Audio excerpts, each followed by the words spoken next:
Hi friends, welcome to Krithika vlogs. இன்றைக்கி பார்த்தீங்கன்னா இன்றைக்கி க்ளீனிங் தான் பார்க்க போகிறேன். ஆஃப்டர்நூன் க்ளீனிங் இது. வீடு ஹால் ஃபுல்லாக நான் இப்போது க்ளீன் பண்ணுறேன். எல்லாமே அப்படியே இறச்சி எல்லா இடத்துலையும் அப்படியே ஃபுல்லாக பசங்கள்லாம் இறச்சி இது பண்ணியிருக்காங்க. ஸோ அதனால இதெல்லாம் க்ளீன் பண்ணிகிட்ருக்கேன்.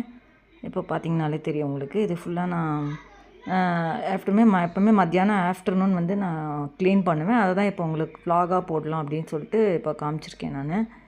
இப்போ இது ஹால் தான், இது எங்களோட ஹால் இது. ஸோ பார்த்திங்கன்னா எல்லாமே இந்த சோஃபா மேலே, இந்த டேபிள், அந்த டீப்பாய் எல்லா இடத்துலையும் அப்படியே ஃபுல்லாக திங்ஸ் இருந்தது, இறஞ்சி இருந்துச்சு. இப்போ அதெல்லாம் ஃபுல்லாக தான் நான் இதை இப்போ க்ளீன் பண்ணிகிட்ருக்கேன். இந்த வீடியோ உங்களுக்கு பிடிச்சிருந்ததுன்னா லைக் பண்ணி சப்போர்ட் பண்ணுங்கள். யாரெல்லாம் சேனல் ஃபஸ்ட் டைம் பார்க்குறீங்களோ சப்ஸ்கிரைப் பண்ணி பக்கத்தில் இருக்கிற பெல் பட்டன் ப்ரெஸ் பண்ணிங்கன்னா நான் போடுற வீடியோவில் உங்களுக்கு வந்து நோட்டிஃபிகேஷன்ஸாக வரும். இந்த வீடியோ எப்படின்னு எனக்கு இந்த வீடியோவுக்கு ஒரு லைக் போட்டுருங்க எல்லோரும்.